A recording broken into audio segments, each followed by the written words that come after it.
The definition of conviction is a firmly held belief. Leadership looks different for each person, but every leader has strong convictions that pave the way for how they guide their people. Whether you're an experienced leader, a current leader, a novice leader, or a soon-to-be leader, this podcast is a must for you.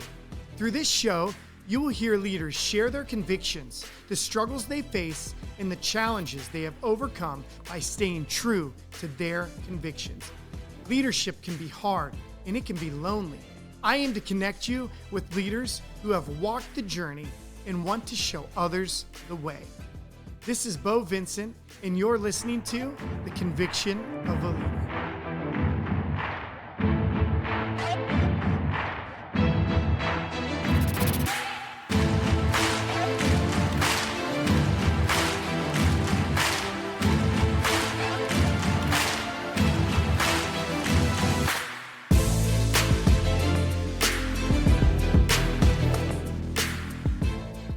Welcome back to The Conviction of a Leader. This is Beau Vincent, and I have a familiar guest that is a friend that you all love. Ben, what is up, my man? How are you? I am fantastic. Life is good. It's a great day, and thanks for having me. Dude, I'm so excited to have you on. And I left off your last name because I know it's Boo. Kerr. Boo. Because I Kerr. remember last time you told me is Boo Kerr. You always want to meet somebody and connect the name to the phrase. So I say, boo like a ghost. Halloween, baby. Well, it stuck with me. Well, good.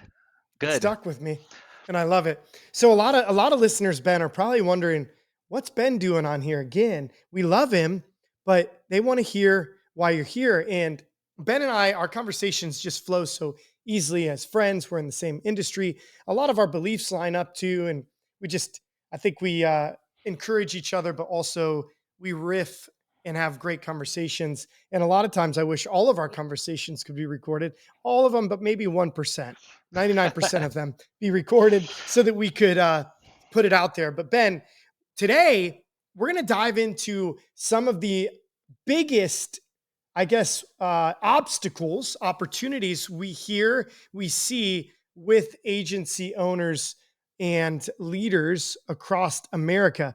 And Ben, what do you think about that? You excited about this conversation? Absolutely. Let's do it. So Ben, I'm going to start with this one, and I want you to respond, what you think, what you hear. Ben, I hear this all the time. Ben, Beau, I'm tired. I'm worn out. I feel like I'm doing everything. I feel like nobody cares as much as me. Nobody treats it like they own it. Ben, you ever hear that? I hear it all the time. All the time. Let's talk about it. All right. Let's dive deep into this. Absolutely. So nobody's perfect, but I have been in that place so many times where I'm stressed out, working too hard, doing so many things in the agency that could be delegated. Stressing out because I felt nobody can do this as good as me. Nobody's going to own it. Nobody is going to make sure it's just right. And that mindset leads to overexhaustion. It leads to stressing out. It leads to poor family life because you bring it home with you. And so I was struggling with that. And I'd always heard, try to delegate off to a manager, try to delegate it off. And I tried that and it didn't work because I just didn't trust them. I would find something wrong that wasn't maybe perfect, but really probably could have just been fine. I didn't let them fail at things. There's the other quote is, if somebody could do something 70% as good as you, let them do it. So I didn't do any of those things. So I finally said, let me try this one more time. I'm gonna let go of the control freak factor, which so many owners are control freaks, and they think that they're improving their business because they're making sure everything's right, but they're not. They are stifling the growth of their companies because they don't realize that once you allow things off your plate, you can focus more on high level things and focus more on the things that make the company better as a whole versus all these small admin things that you're adding back and forth. Payroll Yeah. here, uh, payroll I let go of a couple years ago. It was like, oh my gosh, I can't let somebody else look at the money, the Yeah. money, the money. Right. So I tried it one more time, and I said yes. I'm gonna let them fail, supported by me. I'm gonna let them fail, and it worked. Yeah. I'm happier. They are happier. They are empowered to do more things. And the point is, you have to trust people to do parts of the business for the company, for the business to grow. Really So is. true. You have to So trust. true. Um, Is Payroll for one thing. Finally, I just let a manager do it. I was like, hey, I need you to do this. Let's try this. I'll walk you through it. Gave me an hour back, an hour and a half a week, whatever back. I started nice. having somebody else monitor the leads, lead manager, making sure Yes. that this is being taken over. We have a system that says, hey, I need you to check on all the stuff that I'm worried about. Like, is this getting called back? Does that get called back? Is that claim being taken care of? I have so many agent friends that are like, sorry, I'm a little bit late in the call. I had to take care of this fire for this claim that's happening. And I was like, why are you handling claims? Because, well, I like to be on the front lines and kind of know what things doing, what's going on with the business in this claim. I haven't touched a claim in 3 years. And Yeah. people will go, you know what, Ben, I'm different. I need to be the agent who is the local family agent.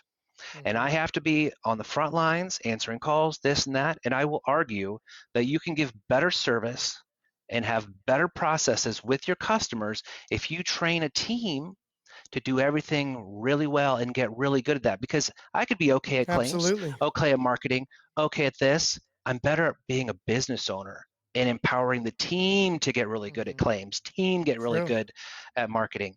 So I challenge people to say every time you want the claims to go well, to be all this in tuned, you're thinking of it more like the old school agency, which is fine for some people. But if you want to Yeah. grow, you have to build a team, and by building that team, your customers will have a better experience. Yes, I'll still touch with Absolutely. things that if things need to be handled that are uh, something maybe only the agency owner can do, absolutely. But on a regular level, taking payments, changing out cars, Yes. sales even, you know, Yeah. you know, I'm not sure if I'd be really good at doing a quote anymore. But I have some of the finest people in the country who are educating customers on the different policies and the different coverages. So think of it like a business instead of a small agency. That's the point if you want to grow and if you want to be a Mhm. better leader. Does that make sense? Oh yeah. I mean, that was great, great answer. I think I would agree. And I think about this too when somebody says you nailed it. And I think a lot of agency owners came in to buy an agency owner to buy a job. Let's just call it what it is. And there's some of us that wanted to scale and we came in and thought of it as a business opportunity. And scale through delegation is huge and very important. I think if an agency owner carries, let's say, 75% of the weight from a service and sales perspective, and when they're not on their game or they have business owner tasks to do that they can't get to those things, the service level dramatically is negatively impacted dramatically. And I would say that like you said, that level of service is not near as good as it could be, and the pressure is on you because you know you're driving 75% of the sales or the service, and when you go on vacation you have your laptop open and you're 24/7 checking it. You know, it's so funny, I hear this all the time. I don't have email on my cell phone, but you have your laptop open 24/7. What's the difference? So Right, like I right. laugh at those people. I'm like, you're the one Yeah, that's the most stressed because you're still attached to your business. Now, I think, Ben, you should delegate everything but the vision of your business. Everything. If you delegate the vision, it's no longer your business. It's no that's longer a your good point. company. So I think everything else can be delegated. Now, I heard this from somebody I really enjoyed in an interview lately, and she said, "Hey, Ben, done is better than perfect. It's done." Amen. So we are so scared that so and so is not going to do it our level. even 70%, Ben, is not good enough for me. That's why I'm still doing it. Or Ben, they're never gonna do it. They don't care as much as I care. And the funny thing is, done is still better than waiting for it to be perfect someday. And you nailed it, Ben. We are very specialized. You and I, our agencies are run very, very similarly. We have a sales manager, we have a director of operations. Operations takes care of HR, payroll, managed time off, all current customers, and under her, she has a claims specialist. She has a onboarding and endorsements, and then a full CSR. So all of those things are taken care of on the sales side. Rachel, our sales manager, takes care of all licensed sales producers and sales assistants. And then we have somebody that's delegated all leads, returns, or through an LSP that has taken that on. We have a senior LSP that is essentially the assistant. Whenever our sales manager's out, she takes the lead or is busy training. So I think specialized is important, and you're even more specialized. I think you have inside and outside sales, correct? Correct. Yep. What do And those look like, Ben? yeah, absolutely. And I think the future is for agents wanting to know how to structure, how to grow, is getting that Yeah, first manager. For yeah, those who have themselves huge. and a few other people, but we have. I'll just tell you the structure real quick. So I have myself and our operations manager, who, as we run on EOS, Entrepreneurial Mm-hmm. Operating System, visionary integrator. Yep. Okay, and then we have other seats. We've got a outside sales manager, a finance manager, inside sales and admin manager, and we just added a vendor for the HR. We finally said, "Oh, these things are getting too crazy. We got 20 staff all over the country. We need help." Yeah. HR. So we have a vendor for that. We pay for that. And then on the outside team, we've got underneath the sales manager is a sales lead. And then we've got 5 outside salespeople there. The finance Great. seat is just me handling the finances. On the inside sales team, we have a new, as of today, inside sales and admin lead, and then 4 people underneath them. And then we also have another team that's for admin that focuses on the more specialization for claims, onboarding calls, cancellation calls, and one manager's assistant. This woman, she originally started in admin. She really uh, proved herself that she was really good at a lot of things. And in Wow. the 2 managers I have, they go, "We really would love to delegate more to her because she's so fabulous." And I was like, "More power to her. Let's do it." So her name is Cass, and she is phenomenal. So she Crushing it. does a lot of does a lot of the things we get delegated to them. But from what I hear, the more specialization, the better a company. I've heard that from other agents. They're like, "We have just one person on claims. We have just one person on Yes. this, one person on this." And so the more Hmm. specialized you go, the the more the people can get really good at Yes. those specific Yes. areas. I'll tell you a little story about maybe a year ago. I talked to the managers. I said, Hmm. "You know what?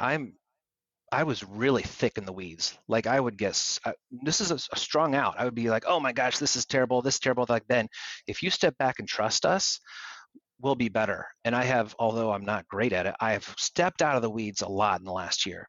And now I'm training them. I was like, "Managers, you told Yes. me, and I listened about delegating and doing Hmm. and this," and they're like, "Holy crap, we need to do a better job of delegating themselves because they have a manager assistant, they have people underneath them that can do these things." And they started doing it, and it has really turned around. They both have, in the last 6 months, said, "I'm finally having time to really do more of what I'm really good at." Even on, Hmm. for example, call coaching, listening Hmm. to a call, checking for this, checking for that, and then talking with them. Well, what if we have an admin person who listens to the call for you and grades it for you and tells you exactly where things need to be done? You get the report, you go on the call for the training, you're like, "Here's the one thing It's we're going to already work done. on." It's already Hmm. done because um, they get paid a lot of money.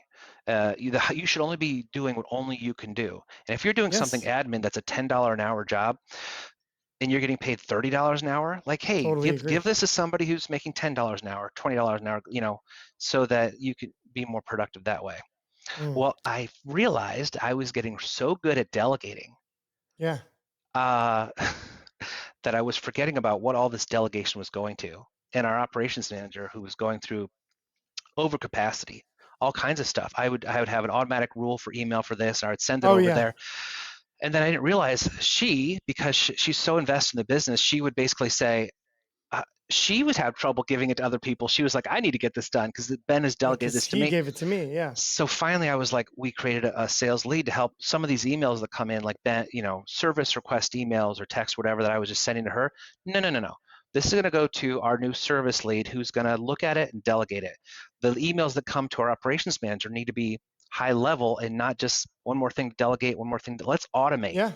In the words of Yep. the philosopher Harkleroad, automate, automate, automate. So uh, that's where we're going. And we had a yeah. great conversation last week about, hey, what do we need to do so that you're not stressed out, so that you're doing what you want to do, which is training and coaching and really get her team Yes. up to par. What do you need? What do you really need to do to get off your plate? And she didn't want to admit it, but I was throwing so much on her plate that we found ways to tweak it. It didn't bother me at all. I was like, great, I'm here for you. Like, what do you need to help? And she wouldn't mind me saying this, but like she has so much love for the company that she wanted to make sure that everything was done perfectly, and she'll work overtime because she'll get it done right. And I think she had an epiphany where she's like, I can do this. I can let people out. I said, your health is going to be around. You're going to be healthier in your mind if you can finally just let go, trust Oh people, yeah. empower the staff. And so we're making progress with that. The point is, don't just get good at delegating yourself, but if you have a manager or two or three, give them the tools so that they can also grow and they can trust more people. And then when you hand more tasks to other staff, they feel more empowered too. So Absolutely. so it's a win for everybody. It is. It is a win. I love specialized. We're extremely specialized. I want to add on. I hired, so 4.5 years ago I started in insurance, and I looked at it as an opportunity to grow a business. And I hired an office manager day one that had been in insurance for a while. And a lot of people were like, other agents I knew that were kind of helping me get into insurance were like, why would you hire a manager for whatever when that's your background? And I was like, well, I'm going to delegate a service manager. I'll be the sales manager essentially. I don't know insurance as well. I need her to take care of, customers, current customers. So what it did is, one, I got used to never having that salary, one, which is huge. Because you know what? A lot of people we talk to, Ben, are like, you got to hire somebody. And they're like, I don't want to give up that much money. If they won't admit it to your face, but a lot of them will admit it behind closed doors as they can't afford to, or they don't want to give up that money to somebody else, but they could multiply in the future if they just delegated somebody like that. So by bringing Kathy in, it helped us attract so much more talent. We looked higher level than a brand new agency. We delegated well, trained well, but specialized also less opportunities for mistakes because Mhm, less people are touching the claims, touching onboarding, touching drive-wise, touching sales. mhm. And I can go to one person and get an answer. That's what I love the most is like, hey, Yes. my mom had an accident. She's waiting on a claim. And I don't even deal with my own mom, Ben, just like you probably wouldn't. I don't even deal with my own. I don't service anybody I know. I don't sell to them. It's all delegated. And I do not go out of that and waver because I respect uh, the culture and the specialization that we have within our agency. So I don't take even my own mom. So if my mom reaches out and says, "Hey, where's my claim?" I go to one person. So I Yes. love that. So Yes. because if I start touching it, I'm going to mess it up, or I'm going to take it out, or whoever starts taking it out of somebody else's hands that shouldn't be in. So specialization is huge. It does make people feel important. Plus, it's extremely easy to train the next person to take that over when one person is extremely good at it. It's Mhm. also a little easier to if so and so is gone and they do all the claims, the next person can pick it up that week Yes. only instead of seven people and they can leave their notes for the next person Yes. covering for them. So And there's probably a lot of people who are saying, you know what, I hear you. We hire this manager or two or three and 5 or 10 staff. That's too expensive for me. I can't really afford to do all that. You can't afford not to. Look, yeah, everyone says, well, if we hire one more person, that's more, it's going to cost more. No, hiring people grows money. It doesn't take away yeah, money because the more you put into it, the bigger the company is going to get. I mean, The Right. companies all started with one person. They go up to 10, 20, 100 or more. But you have That's to a invest in sole. it. It's yeah, we Sole profited. proprietor is Yeah, what a lot of people are thinking as versus a yeah, business owner. They're thinking I'm self-employed. That's my money. But no, you're a business. You're responsible for the money of the business. You're not a sole proprietor. right. But it's in what I'm saying is you hire more people, more money Yeah, comes. There's three levels absolutely. of growth. You could be profitable, super profitable. You could be regular growth or mega growth.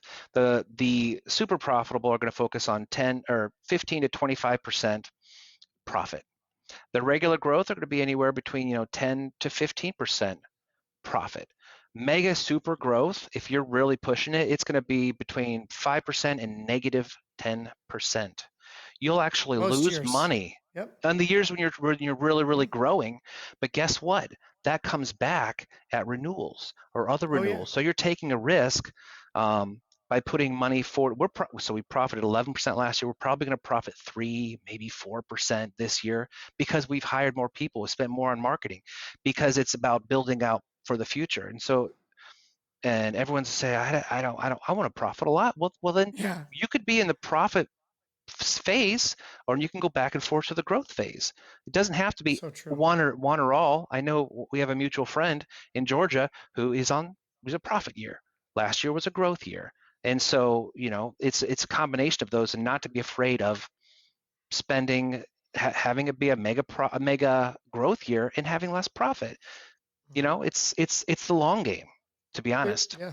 And there's another thing holding back agents and owners and leaders too is they have the wrong team.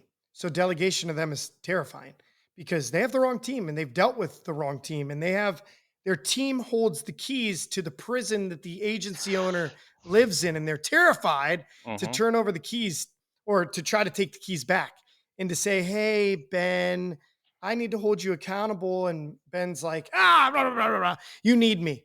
Can't do that. So they're afraid to delegate more to change in general, but also change the way people do their job and how they do it. And they're afraid to change it because one, they don't have the right person. People got to know you, like you, and trust you. And trust is the biggest. If you Hmm. don't trust them and they don't trust you, it's extremely hard to have a agency or a business explode. And you know what's funny? I would say this: when you have great people around you, great things happen. When they believe in you and you have a great vision and a plan, great things happen. When you don't have a good group of people around you, a team, not great things happen. And there's a scarcity mindset versus an abundance mindset. And people are selfish and they don't want to change things. And you hear a Hmm. lot of things. We've tried that in the past, man. You know it doesn't work. And those things, those people are holding you back. And I'm not telling you you have to go back, get off this podcast and go fire everybody. But I think it's time to hold yourself accountable to the level that you expect and actually hold that level now. You want Hmm. it. You hold yourself to a high level, but you're allowing your staff to perform at a much lower level. And they've taken advantage of you. And you're afraid because guess what? Our buddy CW says conflict delayed is conflict multiplied. So you've delayed it so long. The conflict now is very big. Asking somebody to change is very hard. Hmm. But when you've allowed it to happen and you've encouraged it because you haven't said anything, now to address it is a much tougher conversation than if you would have addressed it the first time it bothered you. And Ben, when you change your team around you, whether it is just the vision of the team or the people on that team and the vision, you will attract who you are. So if you have a team that is very selfish or self absorbed into their own position, their own job, they're not a great team. They're not very specialized. Everybody touches everything. Everybody makes excuses on why things aren't done. You attract that also. But if you have a very solid team that is focused around leading correctly, self-development, specialized positions in growth minded, you will attract those people. Hmm. So what do you do to um, get bring those people into the company regarding the hiring process? What do you do to make sure that they are, as much as you can do, to filter and vet those people to make sure that, rather than waiting till a year later to kick them out, bring new Yeah. people in that already fit what you want? How do you do that? Well, one, I I use 4 steps to coaching: state it, model it, watch it, evaluate it. Now, that's important for me to state now, is because Rachel and Kathy have went through these 4 steps with me over the years. So I used to interview. I over explained the what, the how, the where, and the why for the business, the customer, and the employee. I've over explained that part of it. So if we're talking about interviewing, talking about recruiting, over explain how we do it and what we do. The second one is I've modeled it for them to see.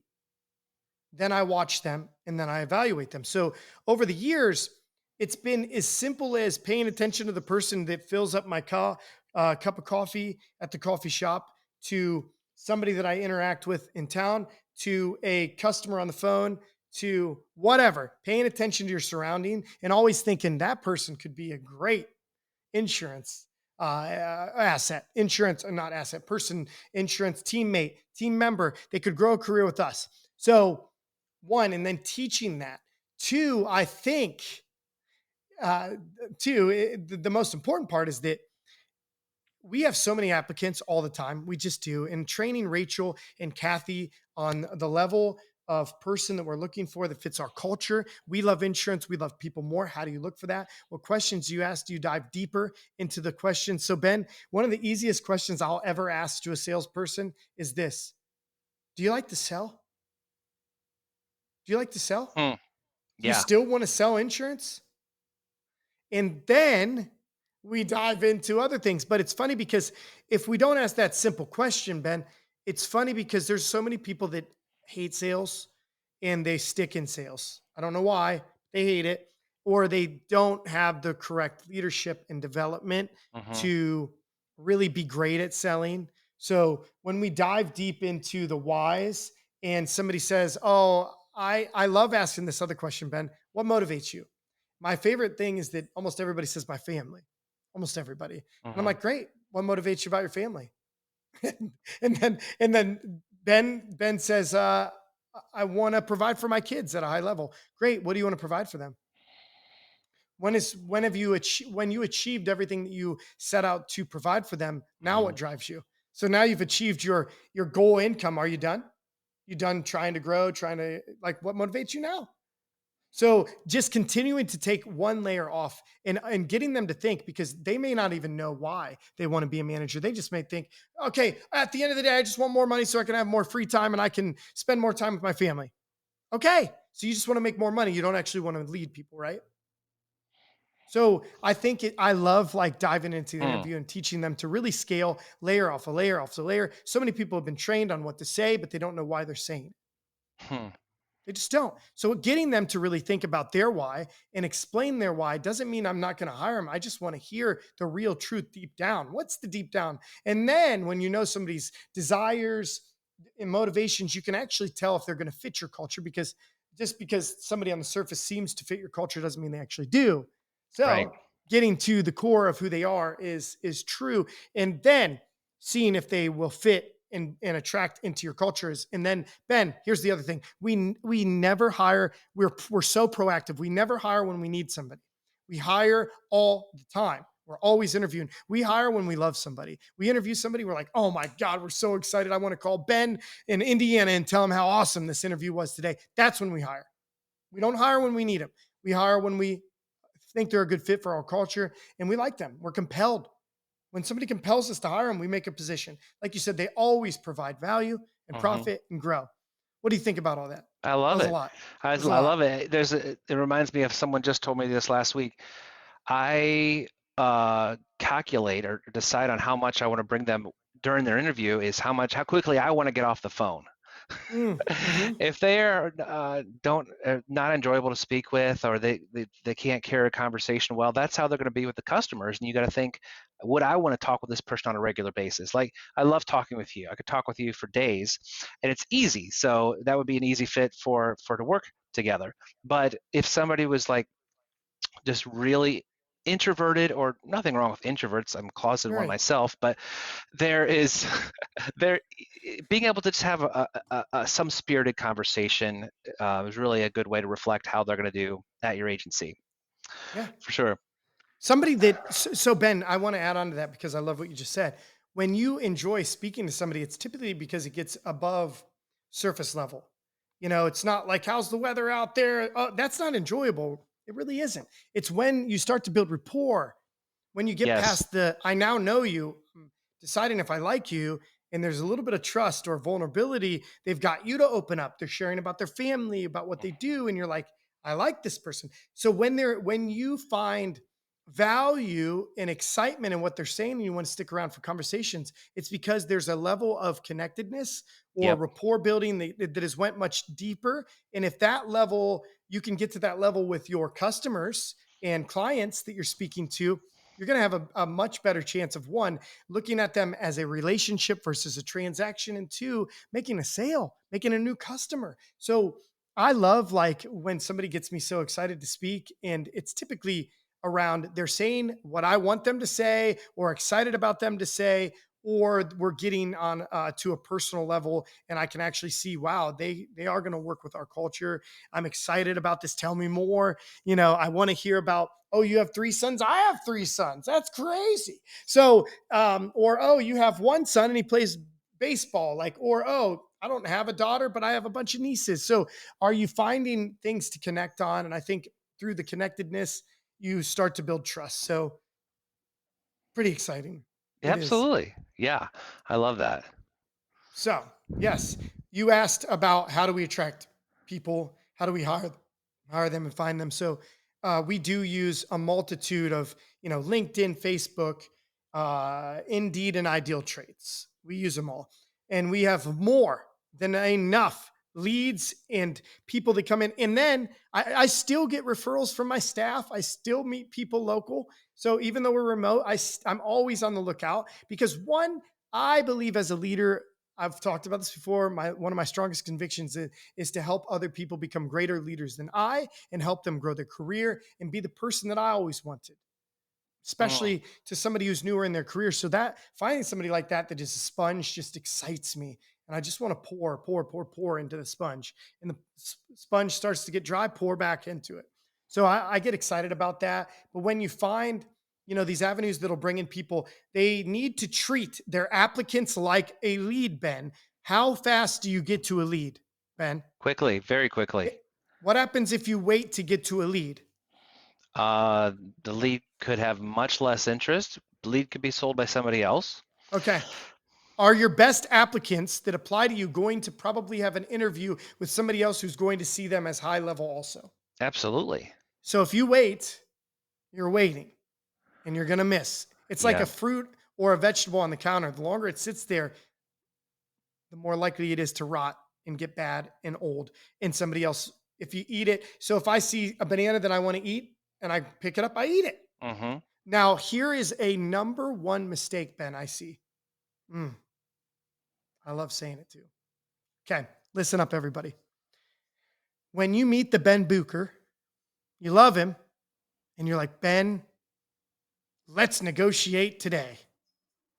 I think that is also not good. So I'd never negotiate. Well, first off, I started in the corporate world. I used to not agree with it. I started to then negotiate on the spot when I really like somebody. You know what I started to realize is one, I usually made mistakes when I negotiated on the spot. They got my emotions high, and it came out of I went away from the facts of why they just had 6 jobs in 6 years. I walked away from red flags because I was so excited emotionally. And a Mm-hmm. lot of times my passion and emotion will take me to make decisions that are not based on facts. So take 24 hours to 48 hours. What I do to also curb the excitement is I tell Ben, we're in the process of interviewing other people, which is almost always true. It's never a lie. We're almost always interviewing somebody else. One, two, I call Ben back the next day for a background check to keep him to say, Ben, I'm moving you on to the next phase. I'm super excited about this. Are you still interested? Yes. Ben, I need your personal info. We were going to have to get you put in for a background check. And it gives me time to continue to think, but it also lets them know they're on to the next phase. Okay. And people like to compete, especially salespeople. Okay. Yep. They like to win out. Nobody likes to win at something where there's one contestant, one participant, right?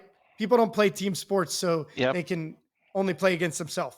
No, they play team sports because they like They like to compete against other people. So that is one of my biggest tips of advice is I hear so many people say, I hired them on the spot.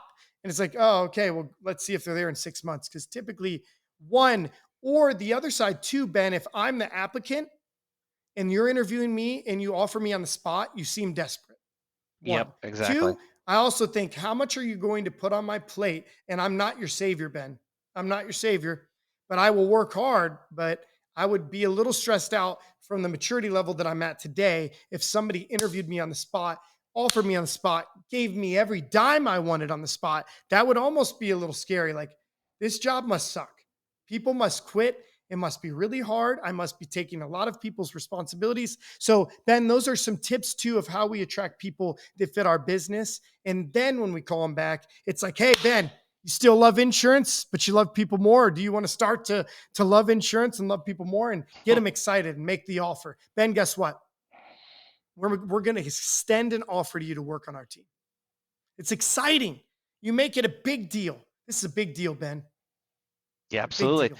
Yeah, So, well, sorry, go ahead. when you do offer them a job on the spot emotionally, it doesn't just sound like you're desperate, you are desperate because it's Yes. the first time you've heard somebody that with that really sounds great. Well, is that the first time you've heard someone sound great in the last month? Then you're not interviewing enough people. Mm, And you're just taking, you know, you are really excited and you want to hire them, but yeah. that just shows like, hey, why the person in their head, they're like, why did he offer me the job over the, I mean, we've connected really well and I get it, but like, I sometimes they need to think about it anyway. And you're right, there are some people that we've been offered the jobs on the spot and they're not still here. Yeah. But it's a matter of taking it back and here we're going to send an offer letter. Like, because if that person doesn't work out, you need to be interviewing and talking to so many people that it doesn't matter. It doesn't So matter. true. There's So true. and I'll tell this to you and many people again, you have to expand your pool. You have to, in the insurance world, hire remote. Or if you, I tell people all the time, don't hire remote. It's the worst thing possible. You'll lose money on sending out equipment. The people, I just jokingly tell them don't do it because it's a challenge for a lot of people. People Oh, it do it is. remote for years, but when you Mhm. do remote, you find the best of the best. You find people that you never would have met if you only did a 5 mile radius of Dude, your office. my my favorite thing, Ben, is when I ask him like, I can't trust people remote. It never works. And I always think like, would you want your wife to work remote? Would you encourage her to take a remote position? Well, yeah, but my wife is better than others. Would you want one? Like most people would say. So it's funny because the people that are saying remote doesn't work are also the same people who are like, I need to be in the office. I need to be around people. So you need it. It's not about them. It's about you. So you're Hmm. hiring selfishly. Or Ben, have you ever heard me say this? The most controlling owners and leaders are the most afraid. Yeah, They're afraid to fail. yeah, So, which is yeah. funny. You need to fail. You need to You, learn from it. Ask from experts like Ben or I who've been doing remote for years and the value that comes with it. If your industry, your business can do remote, you should. yeah, You should. yeah. Not only do you have the best people, we have someone in our office now who, when she came to us, she goes, "I want to be your hey girl," and I was like, "What's a hey girl?" And she goes, "When somebody calls and I answer the phone, I want them to be like, 'Hey girl, how you doing? I'm so glad you answered the phone. I like Oh, talk with you.'"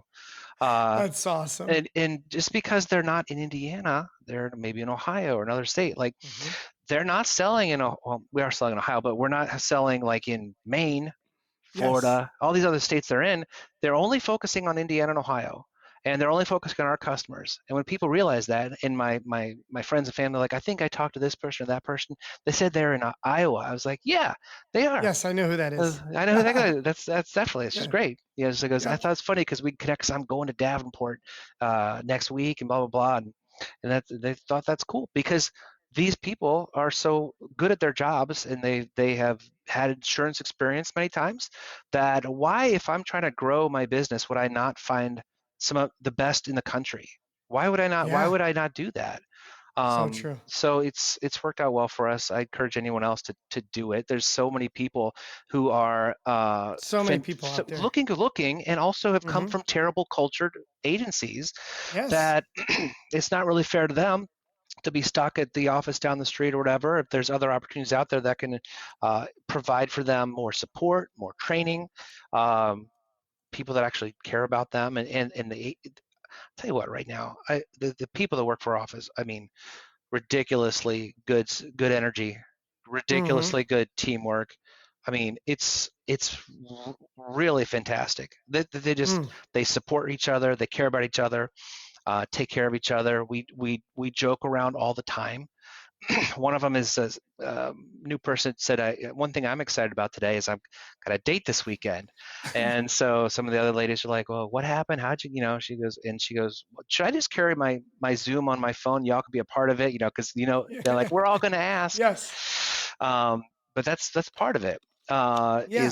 Yeah, I will share one thing. We Mm-hmm. do a Hello Huddle every day. It's 15 minutes, and it's a great way to build rapport. Yeah. Mondays is good news. Everybody shares some good news. It's a great way to start Oh, the week. yes. Tuesday and Wednesday is a little bit of training on some coverage. Good. Thursday is Thankful Thursday. What are you thankful Mm. for? And Love it. Friday is Get to Know You Friday. So I have about 150 icebreaker questions. We roll a wheel on the wheelofnames.com, Yes. Yep. and they two wheels, one for the icebreaker question, like what's your two truths and a lie. You get to know somebody, or if you could be in a winter haven or on a sunny island for the rest of your life, what would you do? uh, all kinds of fun stuff, and then a wheel No, for I their love name. that. And it gets get to know each other, and you're like, oh, I didn't know that about you, I didn't know that about you. Somebody So yeah, so it's great. I we do some very similar things. We talked a lot about this, and like we're always on Zoom too, but we start our day on Zoom, and I sometimes go over 30 minutes, sometimes an hour. But you know what? Is there a lot of agents are like, oh, that seems like such a waste of time. And I'm like, no, we're remote. That is our culture. That's a way for us to get to know each other, to Hmm. hang out, where you are spending maybe a half hour drinking coffee in the morning or standing at the edge of like the office door like this and talking to them. So that is our conversation as a group. So Hmm. it is fun. And we do have a lot of uh, directed conversation, I should say. So some spontaneous, obviously, but a lot of like directed conversation to make sure that we get into it. But also we just love talking and getting to know each other. I got another question for you. Wait, real quick, I call it Yeah. mandatory water cooler talk. Mandatory. It is mandatory. It should be, because Yeah, there's things it you don't is. realize about people until you allow that. You should have a connection with people, and I sorry, that's what No, you need to it have, is especially in mandatory. a remote Should environment. be. Yeah. Anyway, go on.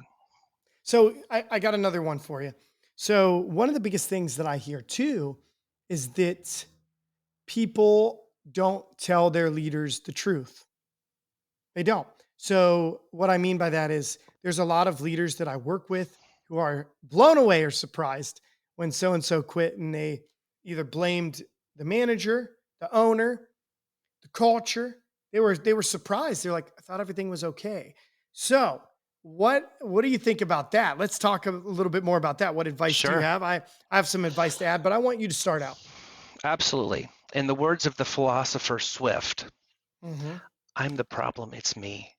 Mm, So I love so if that. somebody's not telling you something, maybe it's you. Maybe it's your culture. Man. Maybe, and I'll tell you something. 2 weeks ago, we had our two highest producers quit. Mm, And a lot of people will just be frustrated and upset. And I thought, well, let's do some exit interviews and figure out what's going on. Let's look internal. Let's see what happened. So we did, found some amazing feedback and things that's changing the way we run the business. I want everyone to be as successful as possible. So I was yeah. like, where are you going? What you doing? Excited? That's great. How can we help? Blah, blah, blah. And they're like, this is really weird coming from the owner who's not upset with me. I was like, no, no, I want the best for you.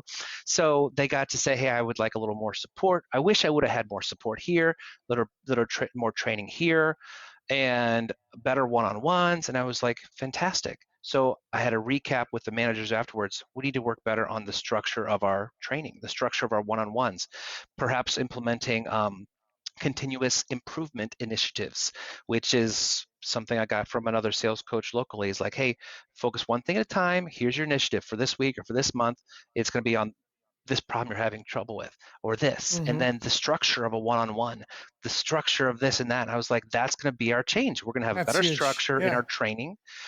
We are. we are investing in Trainual, which is we just started Mm-hmm. it, something that can put all of the resources in one place, because just talking with somebody once or even twice and not having it, right now it's all in our In their shared, hand, in yeah. their hands and Mm-hmm. accessible, and perhaps make it into a video.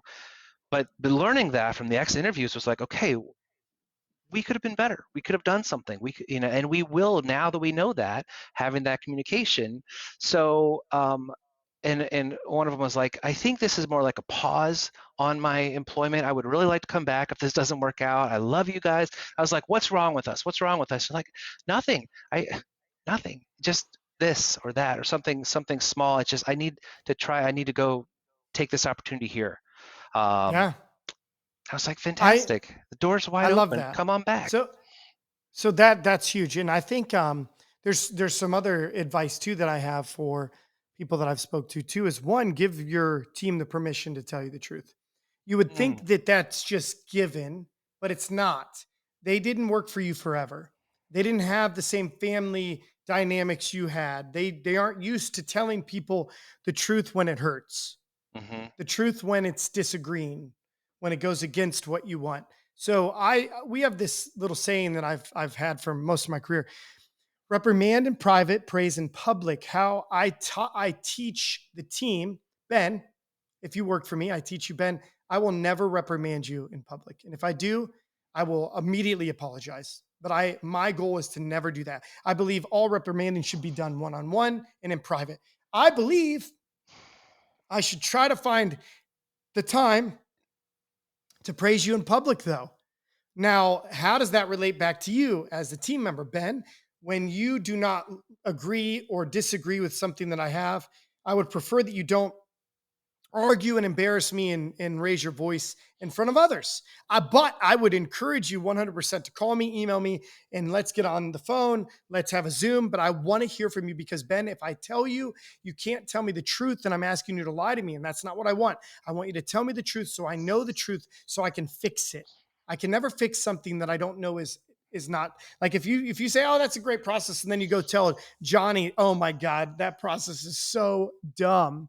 So give your team the permission to tell you the truth. If you haven't done that, do it on the next call. But then they're going to watch your actions more than your words. How do you respond to others that tell you the truth? And in what form do they tell you the truth? So I also learned, don't take it personal. Ben, when we delegate so much, you know what's funny? We don't take it as personal, do we? Because it's been removed from our hands. We hmm have we have other people delegating and making decisions. Now, when Rachel makes a decision for her team, I encourage her to employ the team on coming up with a solution and a process. hmm Because why? It gets everybody a little bit involved or ask them for potential opportunities and processes to find a solution to the problem.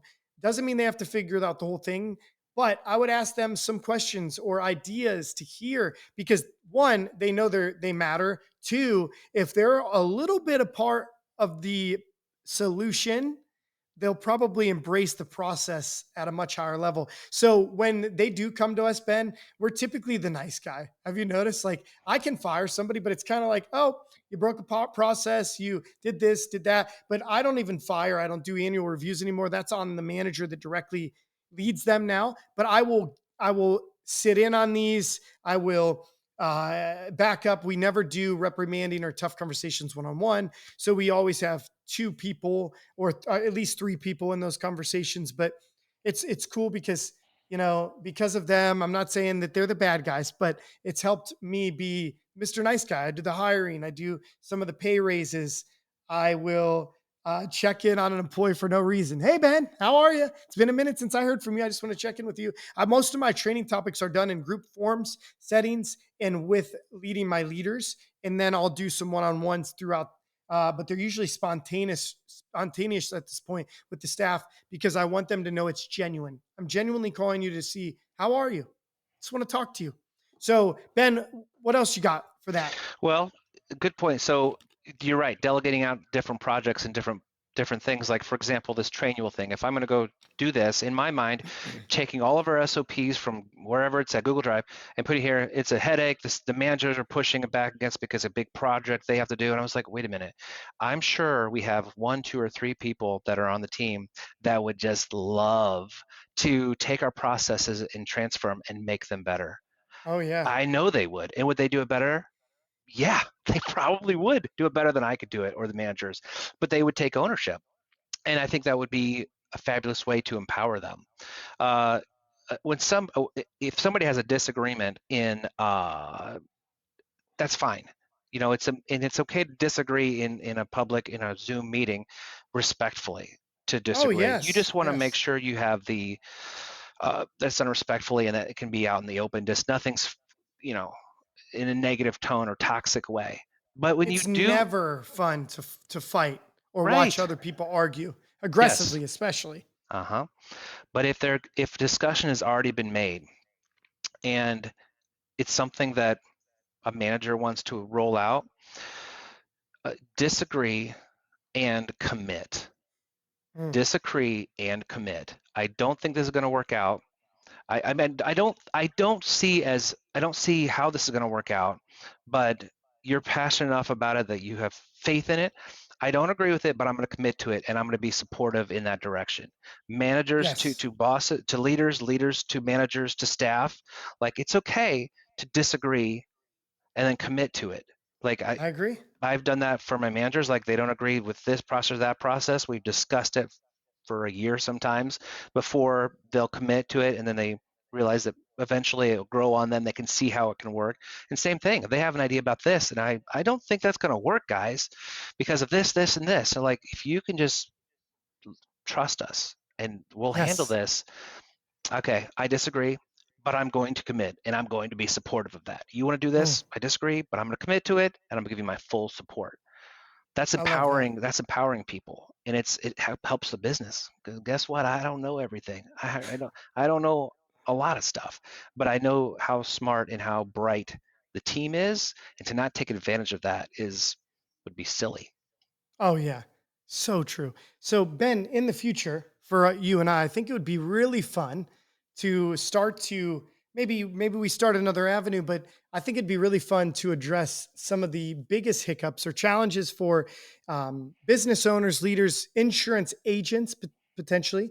Maybe we even stay within that, but I know I'm doing this live, but I think it would be fun for us to ask for those hiccups, those challenges, questions to answer, whether they're live, emailed in, voicemailed in, whatever would be fun, voice memoed in and sent in for us to answer. I think it would be really fun. And I'd love to see you and I, think more about that, to be creative about how we can, work together, doing a podcast together. Cause I really enjoy speaking with you, Ben. And thank you for coming on again. Yeah, Does that excite you, or does that make you like, you put me on the spot, Beau?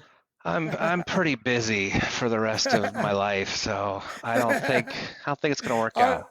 No, that's a yeah, great no, that's idea. In fine. the words of Bill O'Reilly, I say, let's do it live. Let's do it live, baby. That would be fun, wouldn't it? Yeah, get It some will be questions fun. in. So go ahead. Sorry. No, I'm just saying, let's do it. Okay, good. Well, Ben, thanks for joining. I know the listeners out there are going to love it. But Ben, you know what we need to get them to do?